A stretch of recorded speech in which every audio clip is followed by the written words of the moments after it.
गौरी पुत्र गणेश भगवान की जय। जय श्री कृष्णा, राधे राधे। मार्गशीर्ष मास के कृष्ण पक्ष की एकादशी को उत्पन्ना एकादशी कहा जाता है। मान्यता है कि इसी दिन भगवान श्री हरि विष्णु जी के शरीर से एक देवी का जन्म हुआ था, जिसने दैत्यराज मुर को मारकर भगवान विष्णु जी की रक्षा की थी। भगवान विष्णु ने एकादशी को उत्पन्न होने के कारण इसे एकादशी देवी का नाम दिया तथा ये एकादशी सभी एकादशियों की जननी मानी जाती है। ऐसी भी मान्यता है कि इसी तिथि से एकादशी व्रत की शुरुआत हुई थी। स्वयं भगवान श्री कृष्ण जी अर्जुन से कहते हैं कि जो मनुष्य एकादशी का व्रत करते हैं उनको शंखोद्धार तीर्थ एवं दर्शन करने से जो पुण्य प्राप्त होता है वह एकादशी व्रत के पुण्य के 16वें भाग के बराबर भी नहीं है। हे अर्जुन, व्यतिपात योग में, संक्रांति में तथा सूर्य और चंद्र ग्रहण में दान देने से और कुरुक्षेत्र में स्नान करने से जो पुण्य प्राप्त होता है वही पुण्य मनुष्य को एकादशी का व्रत करने से प्राप्त होता है। हे कुंती पुत्र, जो फल वेद पाठी ब्राह्मणों को 1000 गौदान करने से प्राप्त होता है उससे 10 गुना अधिक पुण्य एकादशी का व्रत करने से मिलता है। 10 श्रेष्ठ ब्राह्मणों को भोजन कराने से जो पुण्य प्राप्त होता है वह एकादशी के पुण्य के 10वें भाग के बराबर होता है। निर्जल व्रत करने का आधा फल एक बार भोजन करने के बराबर होता है। अतः एकादशी का व्रत करने पर ही यज्ञ, दान, तप आदि मिलते हैं, अन्यथा नहीं। अतः एकादशी का व्रत अवश्य ही करना चाहिए।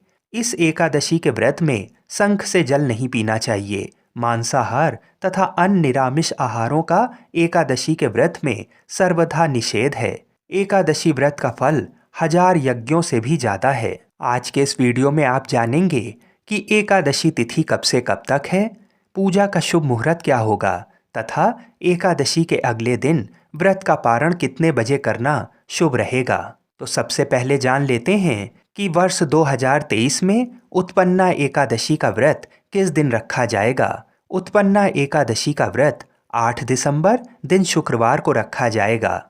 एकादशी तिथि प्रारंभ होगी 8 दिसंबर को सुबह 5:06 पर और एकादशी तिथि समाप्त होगी 9 दिसंबर को सुबह 6:31 पर। अगले दिन 9 दिसंबर को व्रत का पारण किया जाएगा। व्रत का पारण दोपहर 12:54 से लेकर दोपहर 3:01 के मध्य में किया जाएगा। इस बार सुबह के समय व्रत खोलने का कोई मुहूर्त नहीं है, क्योंकि हरिवासर दोपहर 12:41 पर समाप्त होगा। शास्त्रानुसार हरिवासर में कभी भी व्रत नहीं खोलना चाहिए। जब भी हम एकादशी का व्रत शुभ समय में खोलते हैं तभी हमें एकादशी के व्रत का पूरा फल प्राप्त होता है। आइए अब भगवान श्री कृष्ण जी ने अर्जुन को जो व्रत की विधि बताई थी वही आपको बताते हैं। भगवान श्री कृष्ण जी कहते हैं, हे अर्जुन, सर्वप्रथम हेमंत ऋतु के मार्गशीर्ष माह में कृष्ण पक्ष की एकादशी का व्रत करना चाहिए। 10वीं की संध्या को दातुन नहीं करनी चाहिए और रात्रि को भोजन भी नहीं करना चाहिए। एकादशी को प्रातः संकल्प नियम के अनुसार कार्य करना चाहिए। मध्याह्न को संकल्प पूर्वक स्नान करना चाहिए। स्नान से पूर्व शरीर पर मिट्टी का लेप लगाना चाहिए।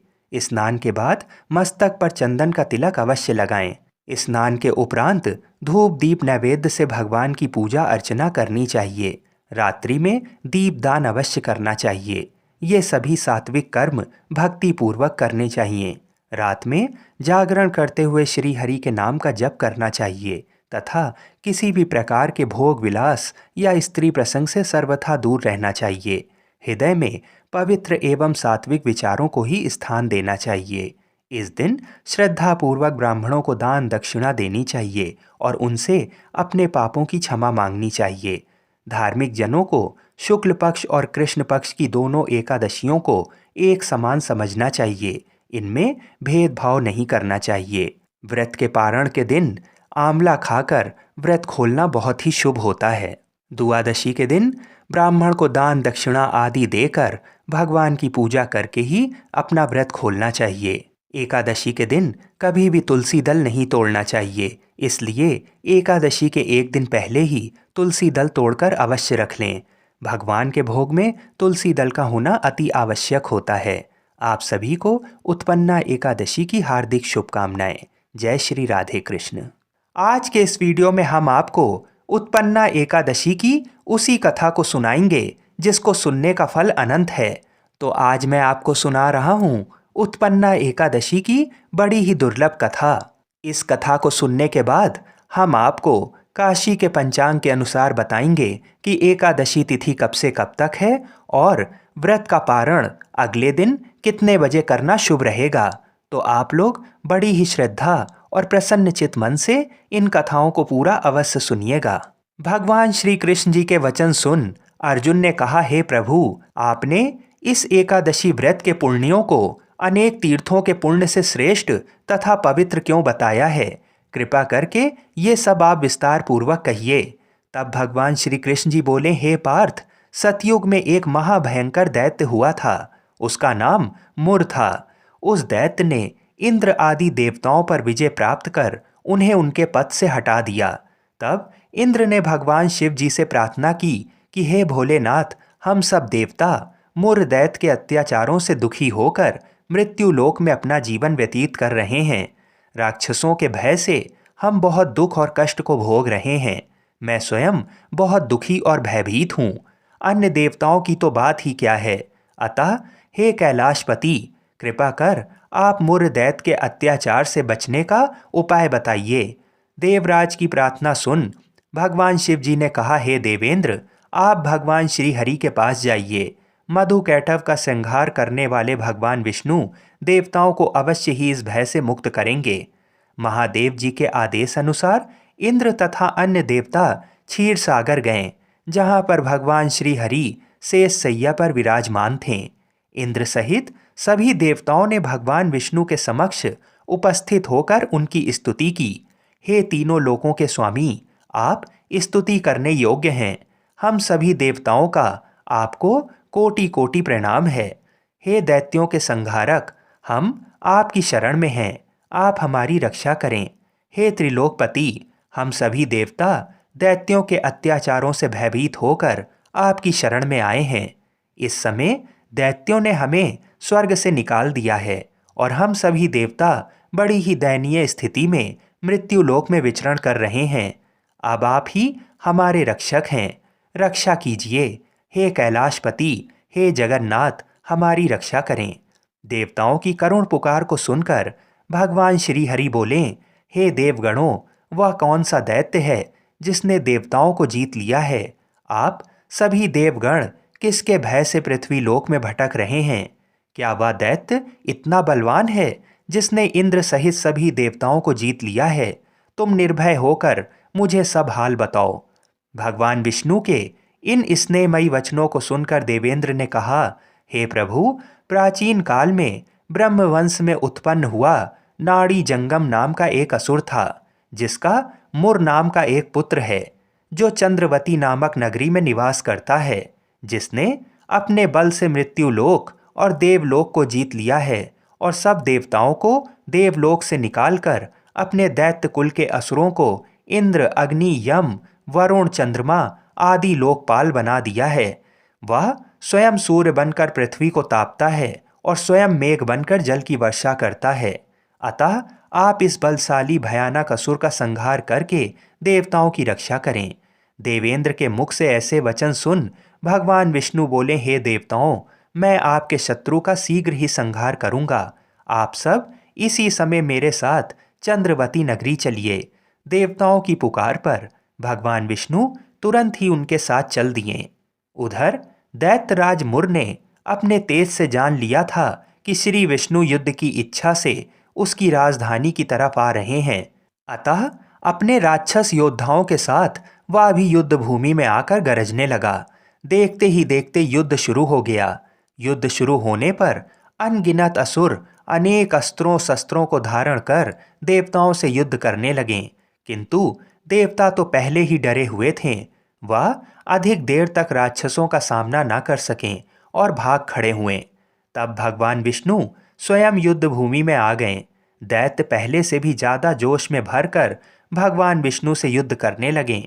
वे अपने अस्त्र शस्त्रों से उन पर भयंकर प्रहार करने लगे। दैत्यों के आक्रमणवारों को श्री विष्णु अपने चक्र और गदा के प्रहारों से नष्ट करने लगे। इस युद्ध में अनेक दैत्य सदा के लिए मृत्यु की गोद में समा गए, किंतु दैत्यराज मुर भगवान विष्णु के साथ निश्चल भाव से युद्ध करता रहा। उसका तो जैसे अभी बाल भी बाका नहीं हुआ था, वह बिना डरे युद्ध कर रहा था। भगवान विष्णु मुर को मारने के लिए जिन जिन शस्त्रों का प्रयोग करते, वे सब उसके तेज से नष्ट होकर उस पर पुष्पों के समान गिरने लगते। अनेक अस्त्रों शस्त्रों का प्रयोग करने पर भी भगवान विष्णु उसे जीत ना सकें। तब वे आपस में मल्ल युद्ध करने लगें। भगवान श्री हरि उस असुर से देवताओं के लिए सहस्त्र वर्ष तक युद्ध करते रहें, किंतु उस असुर से ना जीत सकें। अंत में भगवान विष्णु शांत होकर विश्राम करने की इच्छा से बद्रीक आश्रम स्थित 38 कोस लंबी एक द्वार वाली हेमवती नाम की एक गुफा में प्रवेश कर गए। हे अर्जुन, उस गुफा में प्रभु ने शयन किया।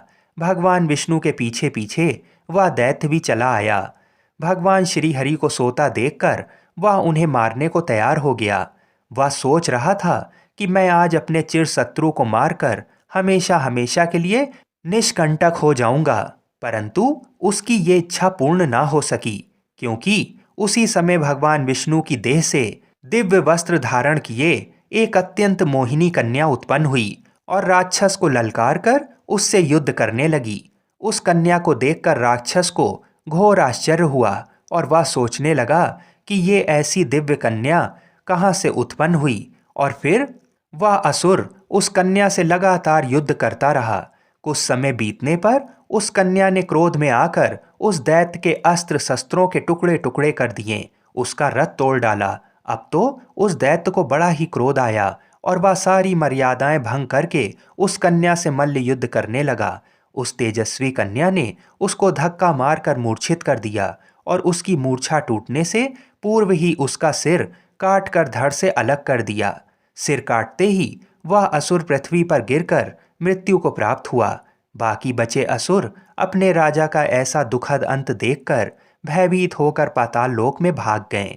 भगवान विष्णु जब निद्रा से जागे तो उस असुर को मरा देखकर उन्हें घोर आश्चर्य हुआ और वे सोचने लगे कि इस महाबली को किसने मारा है। तब वह तेजस्वी कन्या श्री हरि से हाथ जोड़कर बोली, हे जगदीश्वर, ये असुर आपको मारने को उगत था, तब मैंने आपके शरीर से उत्पन्न होकर इस असुर का वध किया है। कन्या की बात सुन भगवान बोले, तुमने इस असुर को मारा है, अतः हे कन्या, मैं तुमसे अत्यंत प्रसन्न हूँ। इसे मारकर तुमने तीनों लोकों के देवताओं के कष्ट को हर लिया है, इसलिए तुम अपनी इच्छा अनुसार वरदान मांग लो, मैं तुम्हारी प्रत्येक इच्छा को पूर्ण करूँगा। भगवान की बात सुन कन्या बोली, हे प्रभु, मुझे ये वरदान दीजिए कि जो भी मनुष्य या देव मेरा व्रत करे उसके सभी पाप नष्ट हो जाएं और अंत में उसे स्वर्गलोक की प्राप्ति हो। मेरे व्रत का आधा फल रात्रि को मिले और उसका आधा फल एक समय भोजन करने वाले को मिले। जो श्रद्धालु भक्ति पूर्वक मेरे व्रत को करें वे निश्चय ही वैकुंठ लोक को प्राप्त करें। जो मनुष्य मेरे व्रत में दिन तथा रात्रि को एक बार भोजन करें वह धन्य धान से भरपूर रहें। कृपा करके मुझे ऐसा वरदान दीजिए। भगवान श्री हरि ने कहा, हे कन्या, ऐसा ही होगा। मेरे और तुम्हारे भक्त एक ही होंगे और अंत में संसार में प्रसिद्धि को प्राप्त होकर मेरे लोक को प्राप्त करेंगे। हे कल्याणी, तुम एकादशी को पैदा हुई हो, इसलिए तुम्हारा नाम भी एकादशी हुआ, और क्योंकि तुम मेरे अंश से उत्पन्न हुई हो इसलिए संसार में तुम उत्पन्ना एकादशी के नाम से जानी जाओगी। तथा जो मनुष्य इस दिन व्रत करेंगे उनके समस्त पाप समूल नष्ट हो जाएंगे। तुम मेरे लिए अब तीज, अष्टमी, नौमी और 14 से भी अधिक प्रिय हो। तुम्हारे व्रत का फल सब तीर्थों के फल से भी महान होगा। ये मेरा अकाट्य कथन है। श्री कृष्ण जी ने कहा, हे पांडुपुत्र, एकादशी के व्रत का फल सभी व्रतों व सभी तीर्थों के फल से महान है।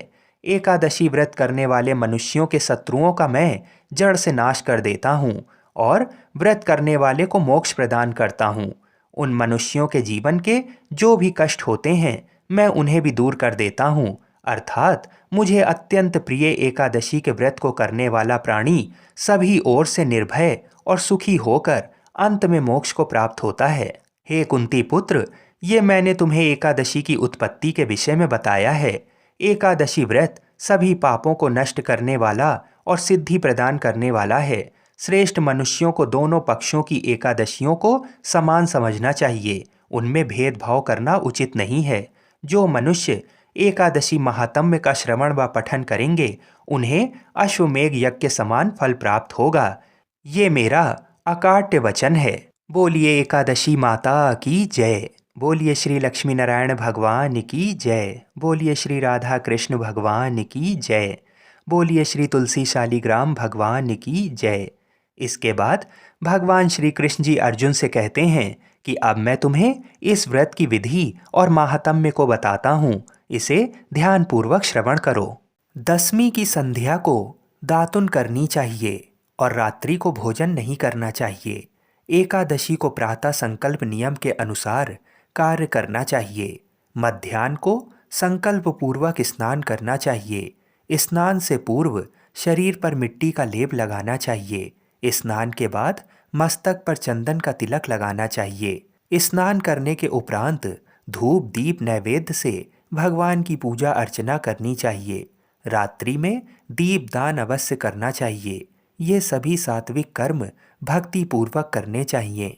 रात में जागरण करते हुए श्री हरि के नाम का जप करना चाहिए तथा किसी भी प्रकार के भोग विलास या स्त्री प्रसंग से सर्वथा दूर रहना चाहिए। हृदय में पवित्र एवं सात्विक विचारों को ही स्थान देना चाहिए।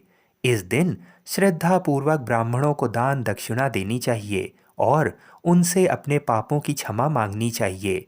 धार्मिक जनों को शुक्ल पक्ष और कृष्ण पक्ष की दोनों एकादशियों को एक समान समझना चाहिए।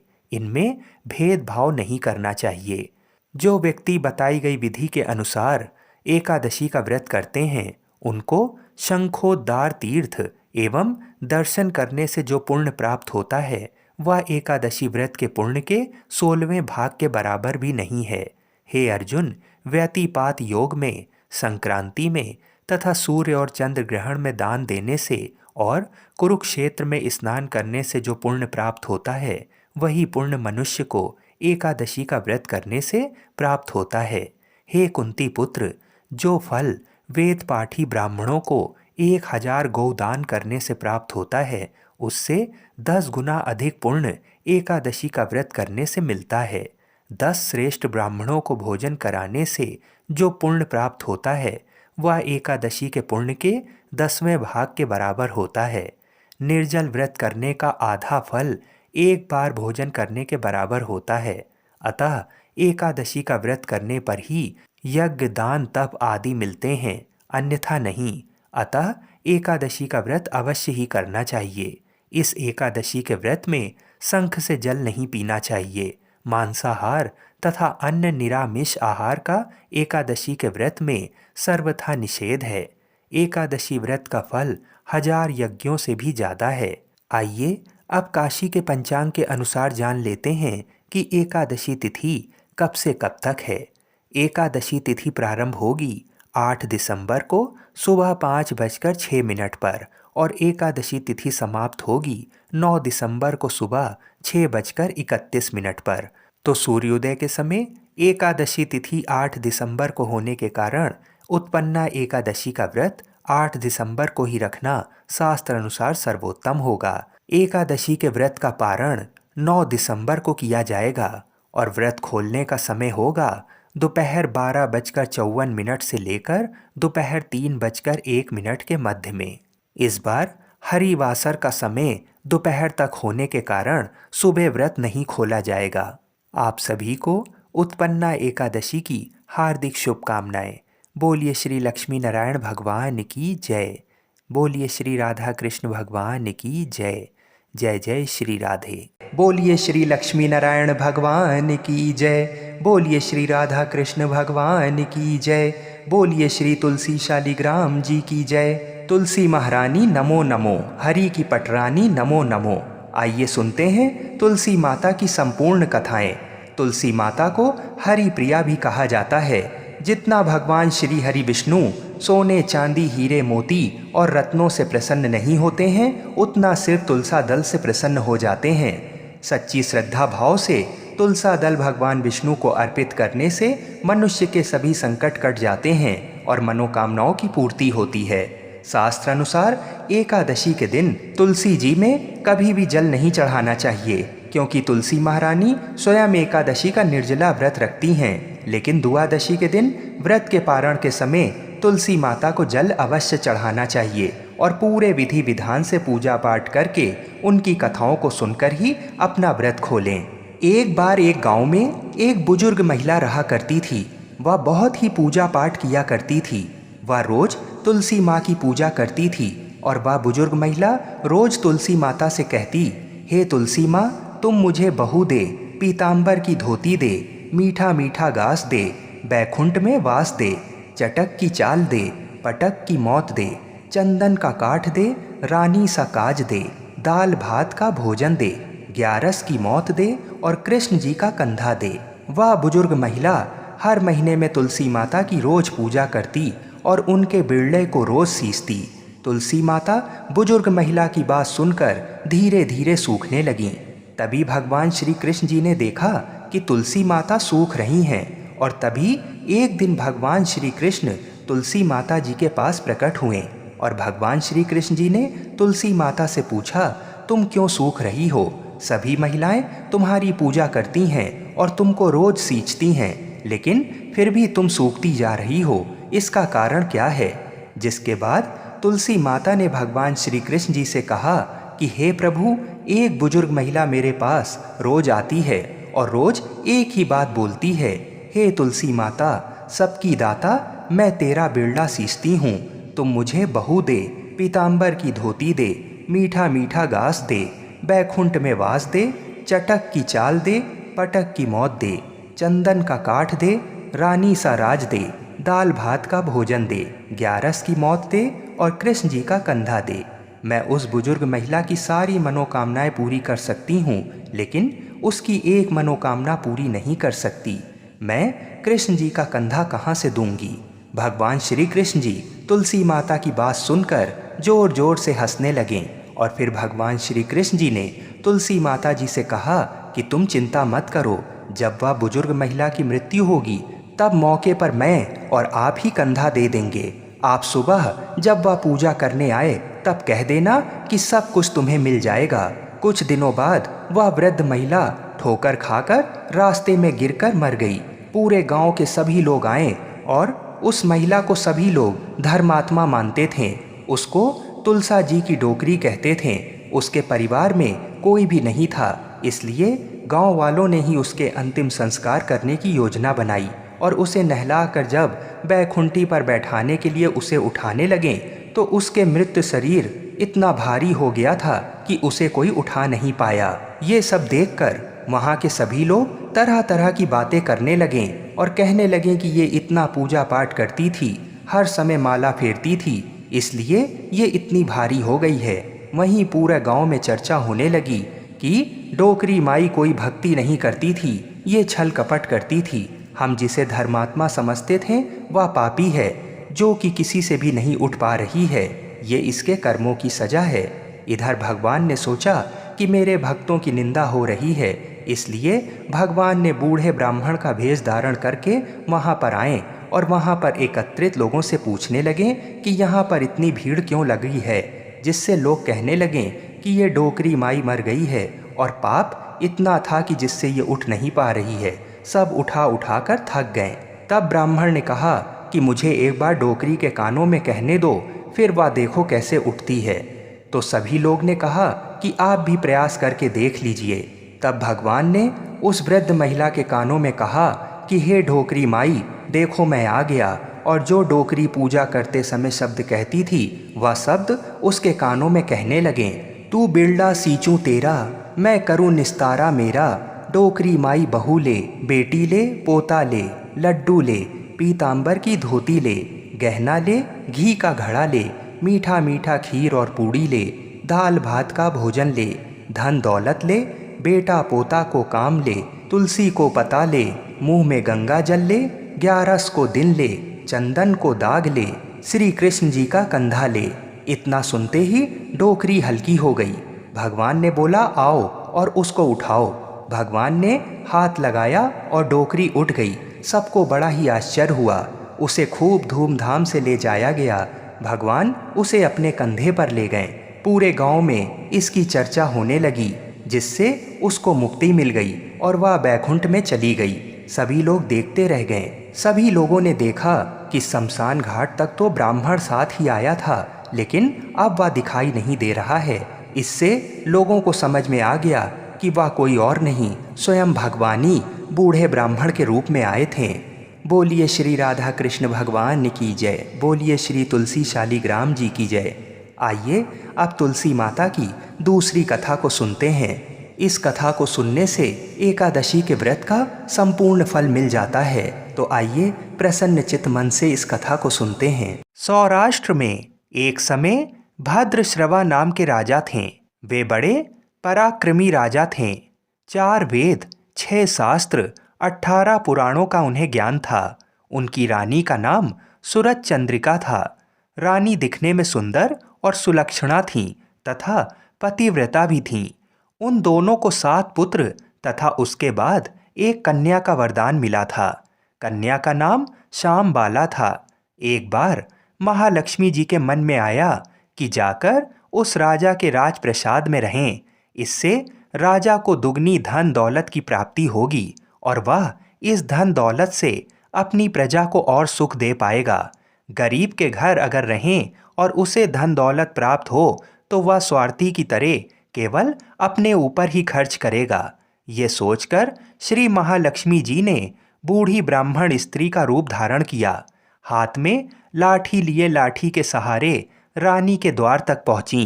यद्यपि उन्होंने बूढ़ी औरत का रूप धारण किया था, पर उनके चेहरे पर देवी का तेज था। उन्हें देखते ही एक दासी सामने आई। उसने इनका नाम, धाम, काम, कर्म पूछ डाला। वृद्ध ब्राह्मण का रूप धारित माता लक्ष्मी ने कहा, बालिके, मेरा नाम कमला है। मेरे पति का नाम भुवनेश है। हम द्वारिका में रहते हैं। तुम्हारी रानी पिछले जन्म में एक वैश्य की पत्नी थी। वह वैश्य गरीब था। दारिद्र के कारण हर रोज घर में झगड़े होते थे तथा उसका पति रोज उसे मारता पीटता था। इन बातों से तंग आकर वह घर छोड़कर चली गई तथा वन जंगल में खाली पेट भटकने लगी। उसकी इस दुर्दशा पर मुझे बहुत दया आई। तब मैंने उसे सुख संपत्ति देने वाली श्री महालक्ष्मी की कथा सुनाई। मेरे कहने पर उसने श्री महालक्ष्मी का व्रत किया। श्री महालक्ष्मी प्रसन्न हुई। उसकी गरीबी दूर हो गई। उसका घर संसार दौलत संतति संपत्ति से भर गया। बाद में पति पत्नी दोनों परलोक सिधारे।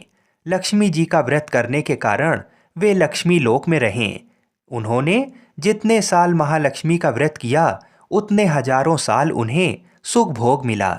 इस जन्म में उसका जन्म राजघराने में हुआ है, परंतु वह श्री महालक्ष्मी का व्रत करना भूल गई है। उसे ये याद दिलाने के लिए मैं यहाँ आई हूँ। बुढ़िया की बातें सुनकर दासी ने उन्हें प्रणाम किया तथा श्री महालक्ष्मी का व्रत किस तरह किया जाए, ये सभी बातें बुढ़िया रूप धारण किए श्री महालक्ष्मी माता ने दासी को बताईं। इसके बाद वह दासी माता को प्रणाम कर रानी को बताने अंदर चली गई। राज वैभव में रहते हुए रानी को अपने ऐश्वर्य का बहुत घमंड हुआ था। संपत्ति तथा अधिकार की वजह से वह उन्मत्त हो गई थी। दासी द्वारा बताई गई बुढ़िया की बातें सुनकर वह आग बबूला होकर राजद्वार पर आकर बुढ़िया रूपी श्री महालक्ष्मी पर बरस पड़ी। उसे ये मालूम नहीं था कि श्री महालक्ष्मी बुढ़िया का रूप धारण किए द्वार तक आई हैं, परंतु रानी का इस कदर रुख बर्ताव तथा अपना अनादर देखकर माता ने वहाँ ठहरना ठीक नहीं समझा। वे वहाँ से चल पड़ीं। राह में उन्हें राजकुमारी श्यामबाला मिली। उन्होंने श्यामबाला को सारी बात बताई। श्यामबाला ने अपनी ओर से श्री महालक्ष्मी माता से क्षमा मांगी। माता को उस पर दया आ गई। उन्होंने श्यामबाला को श्री महालक्ष्मी व्रत के बारे में बताया। उस दिन मार्गशीर्ष माह का पहला गुरुवार था। श्यामबाला ने परम श्रद्धा से श्री महालक्ष्मी का व्रत रखा। फलस्वरूप राजा सिद्धेश्वर के सुपुत्र मालाधर से उसका विवाह हुआ। वह धन दौलत ऐश्वर्य वैभव से माला माल हो गई। पति के साथ ससुराल में आनंद से दिन बिताने लगी। इधर श्री महालक्ष्मी का रानी पर प्रकोप हुआ। फलस्वरूप राजा भद्रश्रवा का राज्य एवं राज कारोबार नष्ट हो गया। यहाँ तक कि खाने के लाले पड़ गए। ऐसी हालत में एक दिन रानी ने राजा से निवेदन किया कि हमारा दामाद इतना बड़ा राजा है, धनवान है, ऐश्वर्यशाली है, क्यों ना उसके पास जाएं, अपना हाल उसे बताएं, वह जरूर हमारी मदद करेगा। इस बात पर राजा भद्रश्रवा दामाद के पास रवाना हुए। राज्य में पहुंचकर एक तालाब के किनारे थोड़ी देर विश्राम लेने के लिए ठहरे। तालाब से पानी लेने आती जाती दासियों ने उन्हें देखा। उन्होंने विनम्रता से उनकी पूछताछ की। जब उन्हें ये मालूम हुआ कि वे रानी श्यामबाला के पिता हैं, तो दौड़ते हुए जाकर उन्होंने रानी को सारी बातें बताईं। रानी ने दासी के हाथ राज परिधान भेजकर बड़े ठाठ से उनका स्वागत तथा आदर सत्कार किया, खान पान करवाया। जब वे लौटने लगें तो सोने की मोहरों से भरा घड़ा दिया।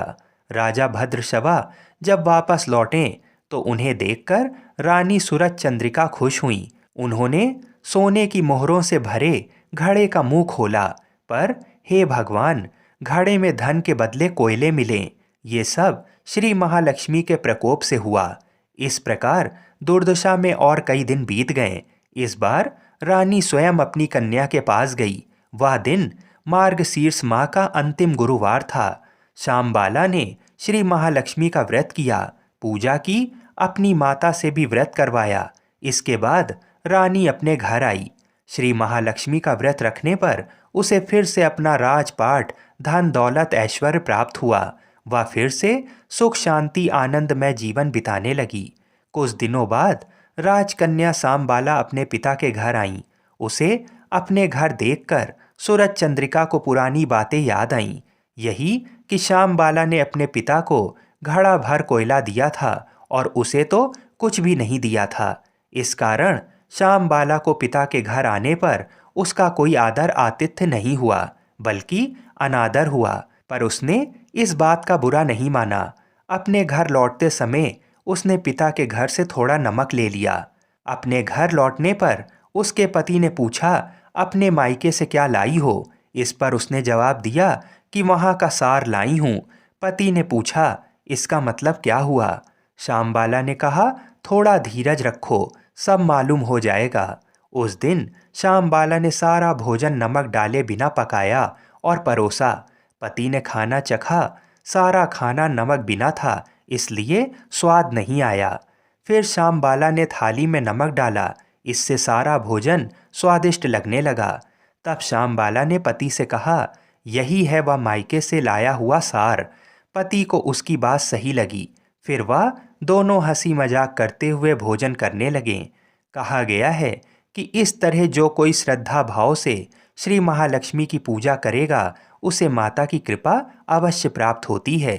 सुख संपत्ति शांति प्राप्त होती है। सभी मनोकामनाएं पूरी होती हैं। परंतु ये सब प्राप्त होने पर भी माता की पूजा को भूलना नहीं चाहिए। हर गुरुवार को व्रत पाठ अवश्य करना चाहिए। इस तरह श्री महालक्ष्मी की महिमा भक्तों की मनोकामना पूरी करती है। बोलिए श्री लक्ष्मी नारायण भगवान की जय।